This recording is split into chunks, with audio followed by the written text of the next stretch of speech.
Welcome back, delegates and families, to ESG Summit 2025. We'll be having our technical session. But before we begin, let me have a word with accompanying families and kids. We have you also in our mind, and after the session, we will be having a very good musical night, enjoying the nature and climate of Vagamon at the lawn area. So be patient.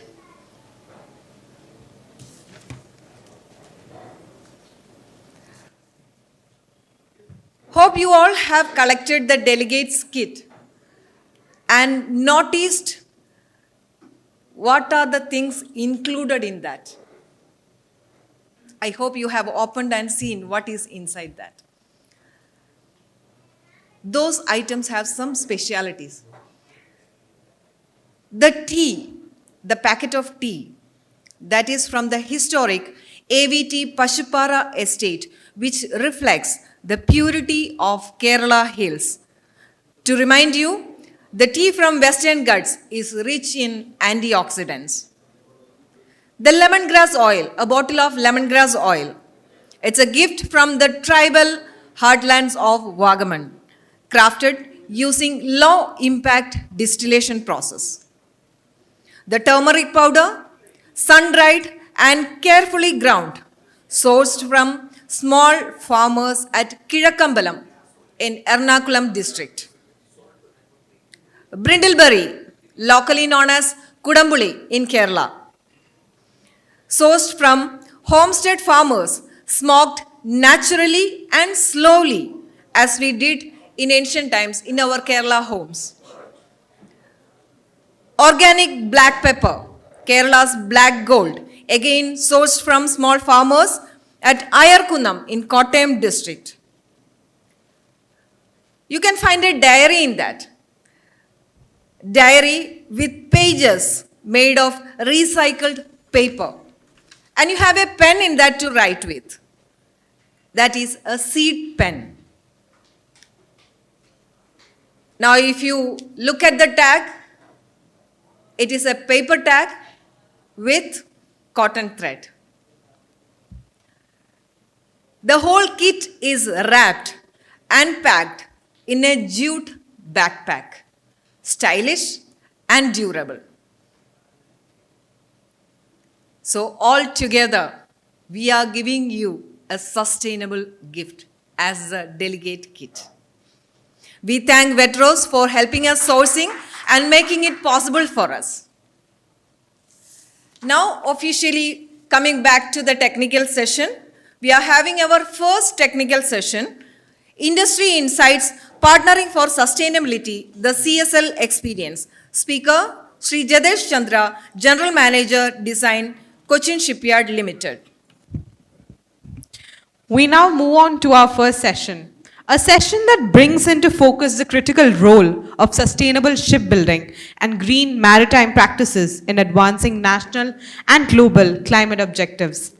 It is my privilege to introduce our distinguished speaker for this session, a naval architect by profession. This eminent personality brings with him nearly 3 decades of extensive experience in ship design and shipbuilding, both in India and abroad. He is an alumni of Department of Ship Technology, Cochin University of Science and Technology, one of the country's premium institutions in maritime engineering. Over the course of his illustrious career, he has worked with several eminent organizations of global repute, including the National Ship Design and Research Center India, Hyundai Heavy Industries, and Malaysia International Ship Corporation, among others. He has been closely associated with multiple large-scale offshore and shipbuilding projects of national and international significance, contributing across diverse design and engineering domains.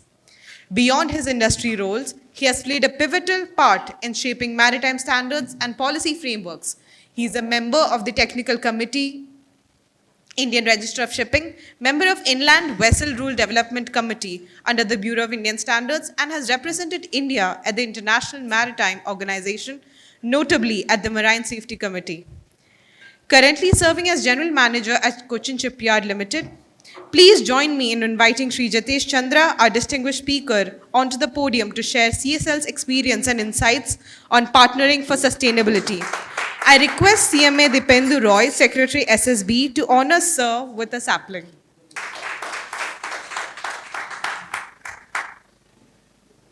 Thank you, Anish sir, distinguished audience, and also the distinguished members of ICMAI. A warm good evening to all of you. First of all, I express my gratitude to the organizers to giving me a chance to talk to you all regarding the sustainability factor. And first, when George Matthew sir invited me to talk in this, I was a bit confused because what will I talk in a forum where all will be having finance background. But then I thought sustainability is something which can be connected to any forum, and I think it's true. And all the speakers before me have explained to you what is ESG, though I'm not an expert in ESG, but from CSL's Cochin Shipyard, I'm working with Cochin Shipyard design team, personally from my side. So it's so when I was trying to connect it, don't think that maybe this as the inaugural during the inaugural session, MC was telling we may be getting different ideas from different people. Maybe this could be some of the ideas from me also, maybe useful to the forum. But just try to listen to what I have to say. Okay. Yeah. Partnering for sustainability, CSL's experience. CSL is Cochin Shipyard. I hope all of you know Cochin Shipyard. Cochin Shipyard is in, the main yard is in Cochin, but we have got other subsidiaries. We have got now East and West. We have got two other shipbuilding yards. Then we have got other ship repair units also in Mumbai, Andamans, and Calcutta.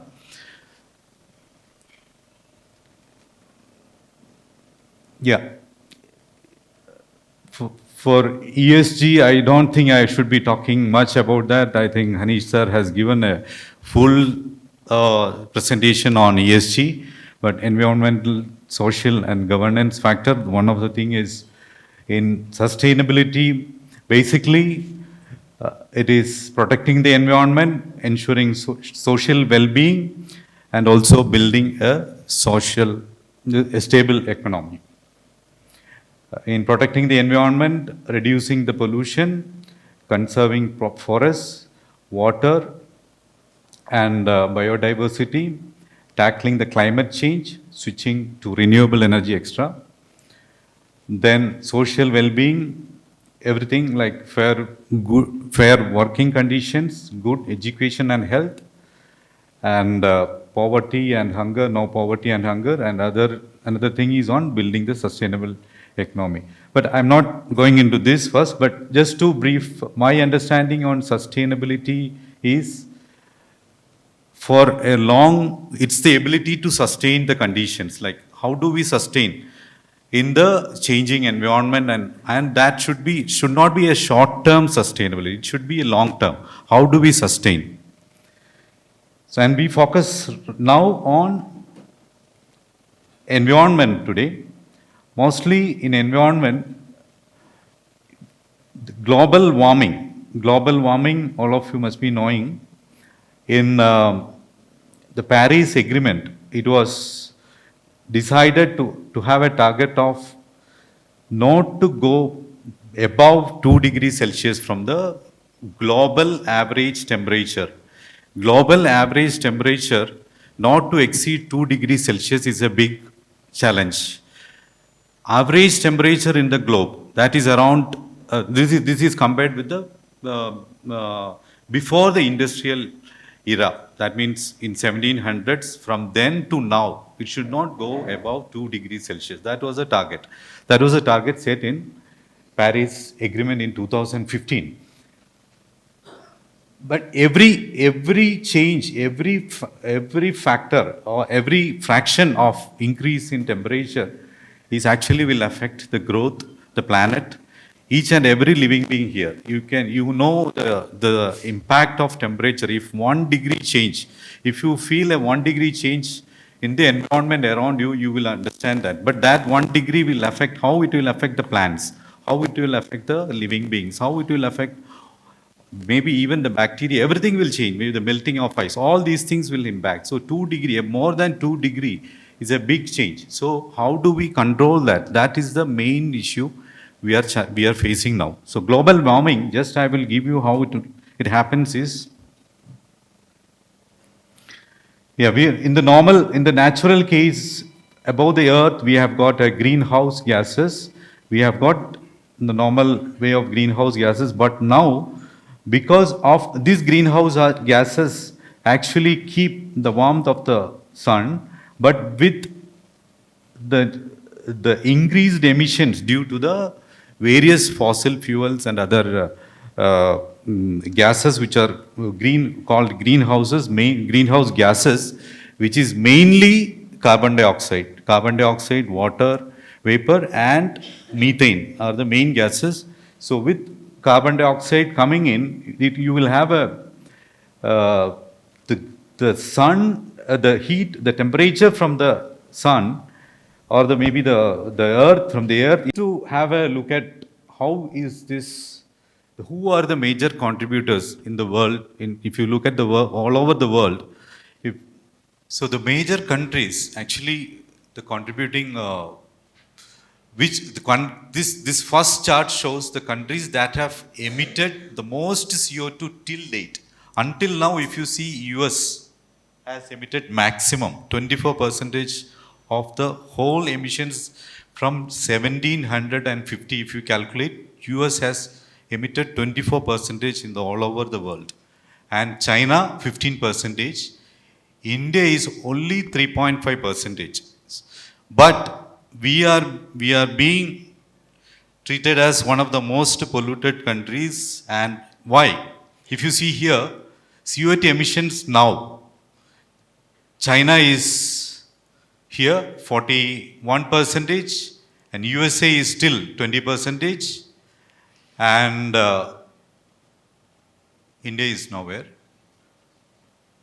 Sorry, India is here. So here, what is happening here is, if you look at it, the countries which are having maximum population, and also the maximum development, they are right now giving maximum CO2. That is because we are the people who are now, we have to develop, we are the developing countries. But here, USA has already reached, they have developed and they have already polluted. But we are now called as one of the maximum, and USA is always putting blame on India and China we are polluting maximum. But if you look at it here, per capita means if you see the total number of population, if you see the total emissions divided by the total number of people here in India, we are only emitting, I think here it is, you can not read that. Here we are only emitting 2.9 tons per person. But whereas Russia and US is emitting 19 and 18 tons per person. So because we have 1.4 billion people, which is much higher than US. So if you see the standard of living is much higher here, they are the people actually emitting maximum per capita in the whole world. So we should be also allowed to grow. They have already grown, they have already have a standard, they have reached, they have polluted here 24% already. And now we are polluting, that is true. But we have got our per capita, if you see, is only much lesser, 2.9. This is just, I wanted to show you where we are.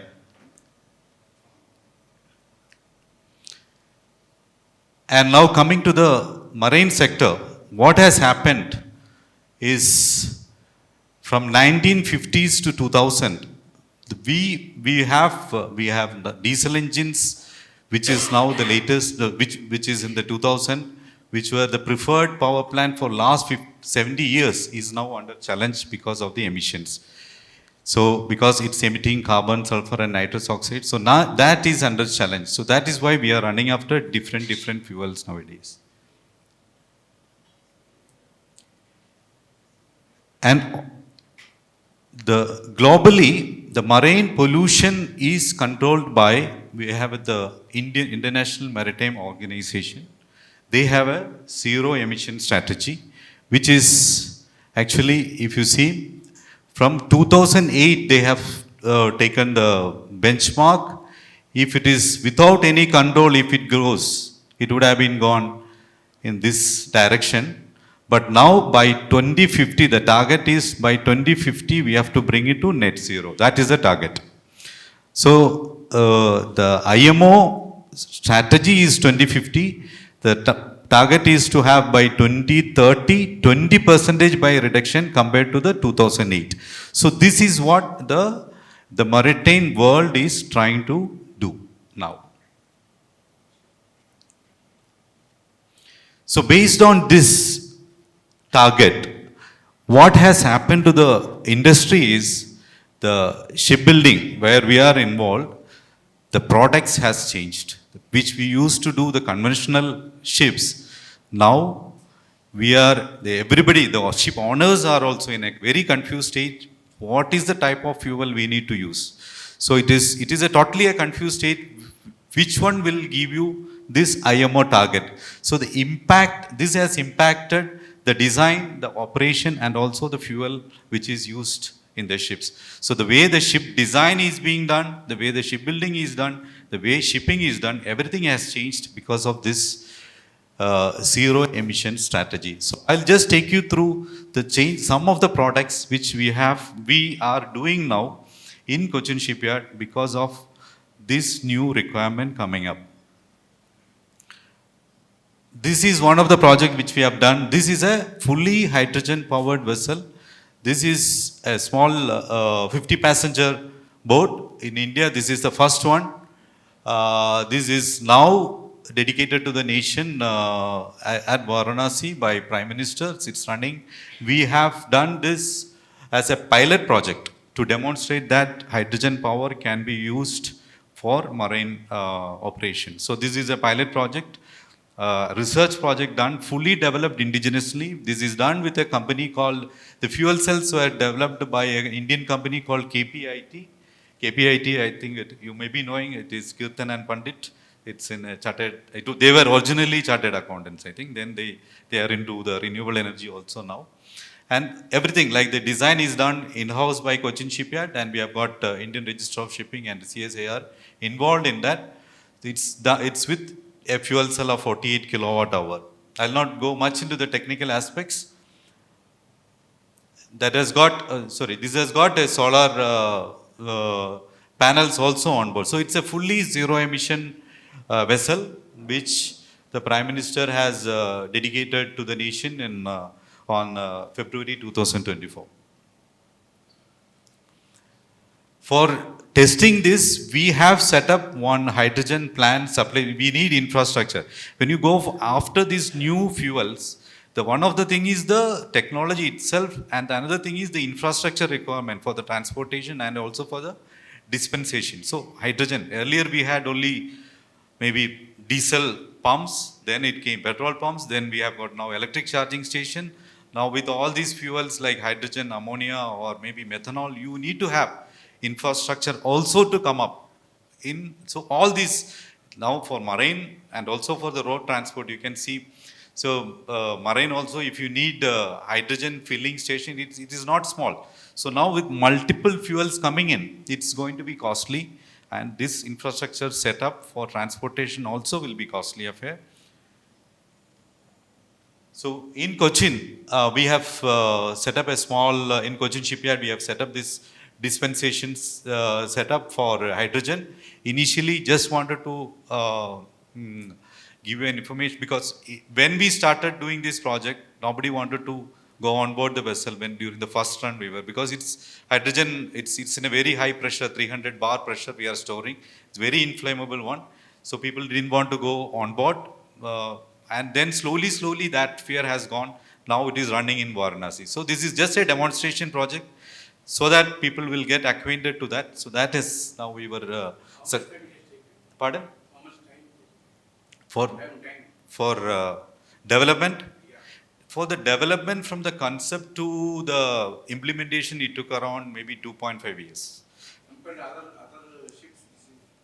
Yeah, this was the first time because the fuel cell itself was developed indigenously. We had one for automobiles that need to be marinized. So it was done for this vessel and then put it on board and got approval for that. So it was developed. And also the availability of hydrogen. We need a high purity hydrogen for this. So availability of that is also, it's about 99.999% purity. So that was also a challenge. This is another project which we are doing for a Norwegian client. This is also hydrogen powered fuel cell container ship, which is much bigger. But the fuel cell is from Ballard, one foreign company. So it's not an Indian company. This is being constructed in Cochin shipyard now. This is having around 137 meters long. We are doing 2 numbers of that. This is another, I'm just showing it, the type of vessels, the products has changed. That means earlier we had only the diesel driven vessels. Now you have seen 2 numbers of hydrogen vessel. This is a methanol fueled vessel. This is a methanol fueled vessel for a Cyprus client. We are doing 2 numbers of this. This is called, this again, the purpose of the vessel is also because of the green energy requirement. This is for offshore farm. This is for offshore wind farms. This vessel has got a tower. Unlike other vessels, this vessel has got a tower like a lift. Through this lift, the people can go on board and repair the tower. That's the purpose of this vessel. This is called commissioning support vessel. So this came up because of the wind turbines offshore. It's a methanol driven vessel. This is another vessel which is also a methanol driven, as well as we have got batteries. This is we have got battery powered vessel. This is also for wind turbine repair vessel. Another one for a UK client. This is around 90 meter long. This has also got around 744 kilowatt hour batteries. So this is also for wind turbine support vessel. So these vessels, mainly these are all foreign clients. So you can see we don't have in India this much type of now. Only we have is Kochi Water Metro now. I'll come to that also. This is Kochi Water Metro, which is the only one we have right now in, it's our own Kochi. It is fully done in Cochin shipyard. Designed in Cochin shipyard. We have got the battery powered vessel. Mohammad Hanish sir also was part of this project. But for emergency purpose and increased speed, there is a battery on board. If you see, look at the concept, this is Kochi Water Metro is the largest fleet in the world where when it is fully implemented, largest fleet of metro vessel or maybe the ferry services which is powered by battery. About 78 vessels they are planning. This is now 25 numbers. So this is happening in Cochin. This one recently, the same platform we have given to Varanasi. This is also a battery powered vessel. Another one called Green Tuck. You know, the ports has got tucks. That is also now there are a lot of mandates now coming from the Indian government like Harit Nauka, which is a conversion of the vessels in the inland sector to green vessels. This is called Green Tuck Transition Program. That is an Indian government initiative to convert the tucks in the ports to green. So this is one of the first one which we are doing that is being constructed now in shipyard. This is a battery powered tuck. This is another project which we have done for Norway. Two numbers of this. This is a battery powered vessel. This is a very high, fully battery powered vessel. But the beauty of this is an autonomous vessel. Autonomous vessel means there is no people on board. So you can, it is based, I'll show you a small video on this. This was ordered to us by a company called ASCO. ASCO is a grocery supplier in Norway. They wanted to transfer, they like Lulu, they wanted to, they have got their malls or supermarkets everywhere. So they wanted to, they are now transporting their groceries through the trucks. So now, in order to reduce the pollution, they have, they plan to transport it through the trucks will be transported through the containers will be transported through these barges, which will be reducing the emissions. That is their strategy for reducing the emission. I'll show you a small video. This is basically the normal case. This is of the fjords in Norway. They were supposed to travel like this, but now they are putting these two vessels here, which is fully automated. Like there is no people on board. Right now there are two people, but they will be slowly converting it into fully autonomous vessel. Can you play from there?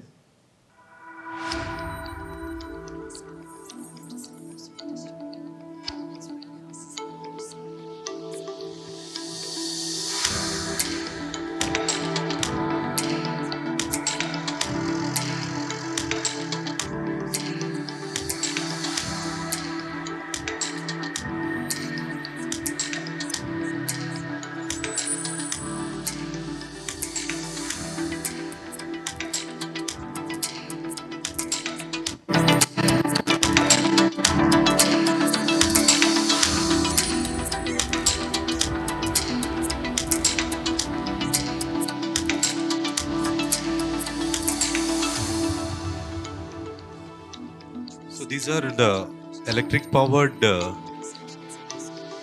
trucks which will be charged in the station. Then it will be controlled from a remote control station.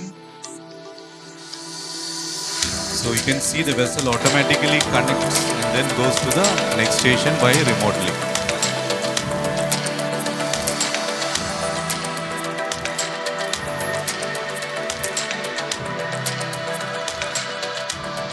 Next, and automatically the trucks also are electric powered trucks, and it will connect to the next location.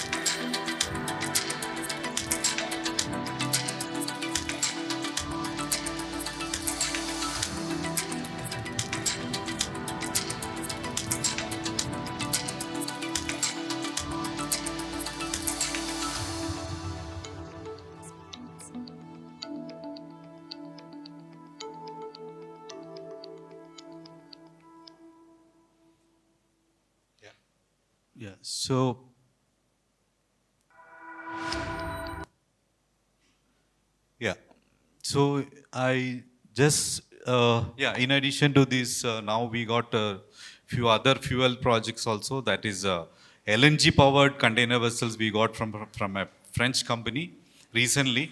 I've not put it in the slide. That is 4 numbers. So and another 6 numbers in our subsidiary yard. Wind propulsion is also on board. So these are the types of vessels and the products, the various types of fuels now the ship owners are trying out.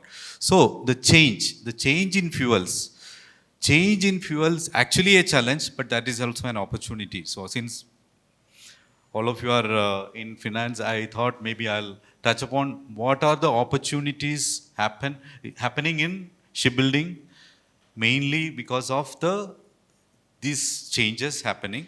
One is the changes because of the fuel, the variety of fuels.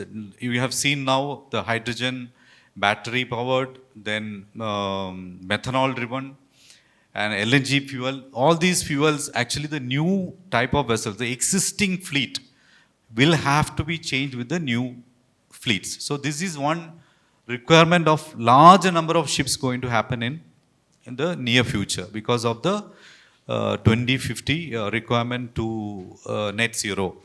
That is one thing happening. In addition to that, in India, the shipbuilding is going to be a big thing, because what has happened is, um, after the, not after, during the Russia-Ukraine war started in 2022, after that, the sanctions came to various country to, but India wanted to import, India was trying to import oil from Russia. Then we realized now none of the foreign countries are giving ships to us. So that has opened the eyes of Indian government, and they found that we don't have many of the ships, our Indian owned ships. We were actually chartering it from the foreign countries. So it has opened the eyes of the authorities, and now a big decision has taken. We have to have our own ships registered in India. Otherwise, more than earlier, our strategy was to focus on the defense ship. So we were constructing all the defense ships in India. Now it is seen that unless you have the merchant ships, that will be in India a much bigger problem. If somebody does not give us the ships, we will not have fuel for us. So now, Indian government wanted to construct all. Now, if you see in the last this year, 70,000 crores is announced for boosting the shipbuilding in India. So that is going to happen in India. Plus, this requirement is going to happen and change because of the artificial intelligence which has come up. Artificial intelligence is also going to change. You've seen the autonomous vessel which Norway is doing, where the ship is actually moving without the assistance of a person, where that has got the sensors like the thermal, or maybe the cameras or radars. All these are sensing like a human being and taking decisions and moving. So this is going to happen. So artificial intelligence is going to change not only the shipbuilding or shipping, it is going to change entire the industry as well as our working environment also. Because you can see almost all the routine works now, it is slowly shifting to be done with AI. So if we don't do AI, if we don't use AI, we will be replaced with people who will be using AI. So it is going to be that much change in the way which we are going to do the work now. So these three things basically in India is going to have a big change in the shipbuilding. This is an opportunity, but how do we capture this opportunity with a sustainable aspect, and how do we adapt to the change in a sustainable way? We can go ahead, but with maybe if you unlock this potential immediately without a planned way, we will be in trouble. So sustainability is also need to be looked at when we unlock this potential. Just to show you, I am not going to tell about, there are a lot of renewable, in addition, the products which Cochin Shipyard is doing, I have shown. But in addition to that, there are a lot of other sustainable practices are there in Cochin Shipyard. We have got rooftop solar panel. We have got around 3 megawatt power of solar panel now, and also EV charging stations, CNG powered forklifts. So all these, in addition, we are using the renewable, we are buying renewable energy. Our plan is to have full renewable energy by 2028. That is the target. And we have got the Greenco Gold Award for the best sustainable practices also. Just to give you an idea on the products which I talked, this is the smallest ship which we have constructed. This is Kochi Water Metro. And this is the biggest ship which we have constructed. This is the aircraft carrier. So if you look at it, this power is only 40 kilowatt. 40 kilowatt, and this is 100 megawatt gas turbines. If you look at it, our normal pump, water pump, it's around 0.5 kilowatt. So it is around 80 numbers of water pumps. But this is around 100,000 pumps. Sorry, 2 lakh water pumps. So if you run aircraft carrier, you are running almost 2 lakh water pumps. And this is around 80 water pumps. So why I wanted to show this is, this is equivalent to around 2,500 water metro. We are only greening this one. We are not talking about this one. Why? Why do we need this? Why do we need this is because we are looking at defense. This is for defense purpose, but this is for commutation. But here, why do we need this one is we are having threat from other countries. We need to go for this. So, unless we don't attack this, if you attack only this part, will we sustainable? That is the question. So first thing we have to attack is we should stop the war. We should have peace. Just starting this one is equivalent to 2,500 water metros. We are going to have 25 water metro or 70 water metros.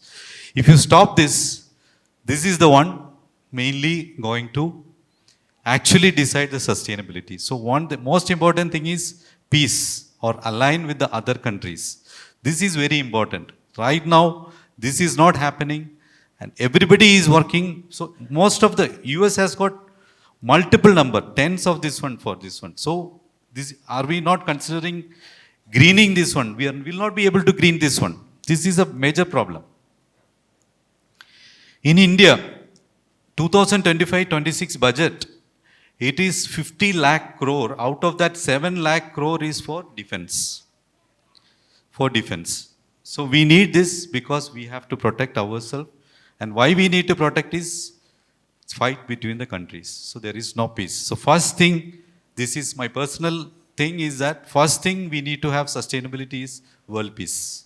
If you have world peace, this will be taken out. The major the pollution contribution will be gone. What is sustainability? I want to show these two pictures. One is human-made structure. This is a human. The human-made structure in 1887, which is 330 meters tall. This is, you know him?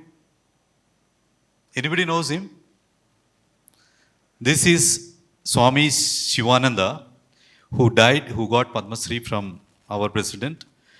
He passed away in 2025 April at the age of 129 years old. He was born in 1897 and Eiffel Tower was in 1887. So this is a structure which is still sustaining and he sustained for 129 years. So anything to be sustainable, we need to align with the forces, internal and the external forces outside.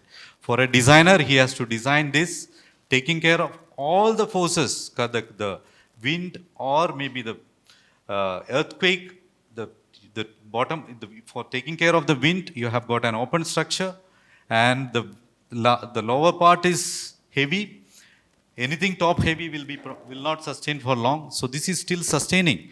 And Swami Shivananda, he was a very simple man, getting up every day at 3 o'clock, 3:15, and then doing yoga and simple food and happy life. So with that he was able to sustain 129 years.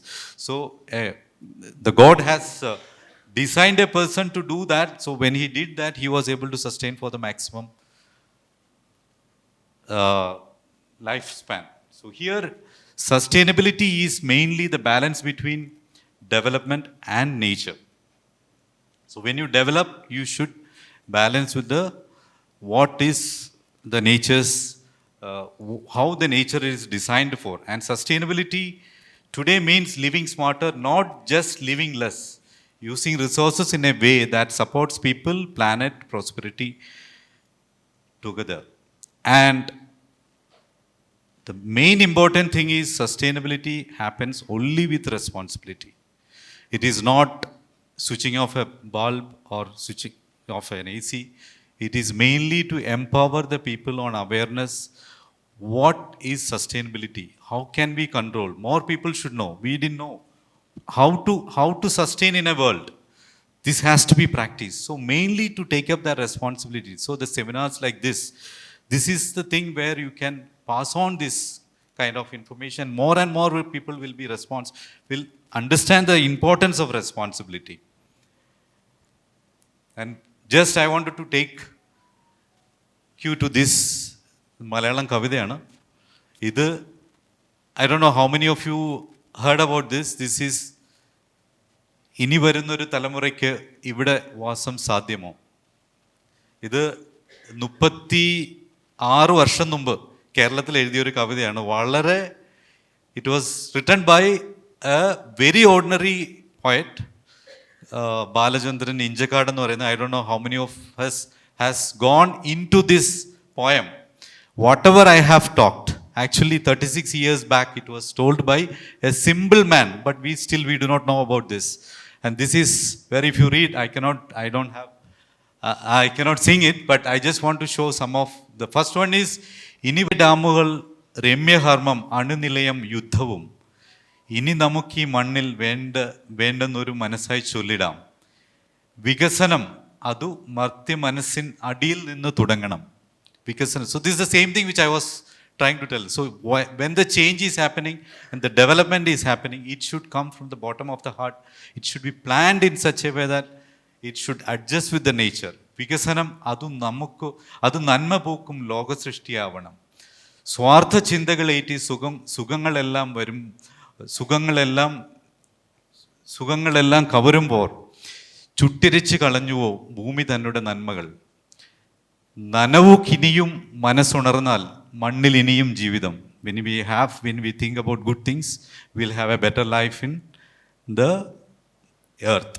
So this was written by a simple man.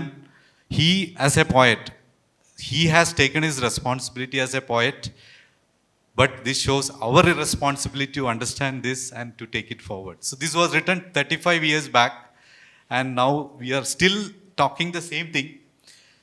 So just wanted to share with you the importance of responsibility to take it forward. So this seminar, actually it is very, very relevant to create the awareness to more and more people, and each of them should be empowered to take this responsibility and teach the children how responsible you have to be to take care of the earth and the universe.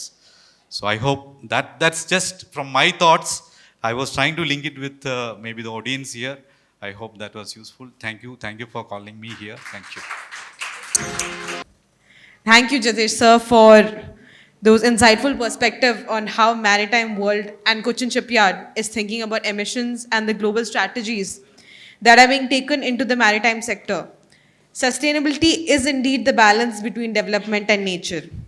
Every fraction of degree does indeed matter. They pose a risk to our people, biodiversity, our planet, and as a whole our existence in the future. You have given us all a food for thought, sir, by providing a clear and practical understanding of how sustainability can be translated from policy intent into on-ground execution, especially how to capture our opportunities sustainably. On behalf of SSB and Cochin chapter, thank you, sir, for your time, expertise, and valuable insights with us today. I request CMA Anthony, Chairperson ICMAI Thrissur chapter, to honor Jitesh sir with a token of our gratitude. Sir, please.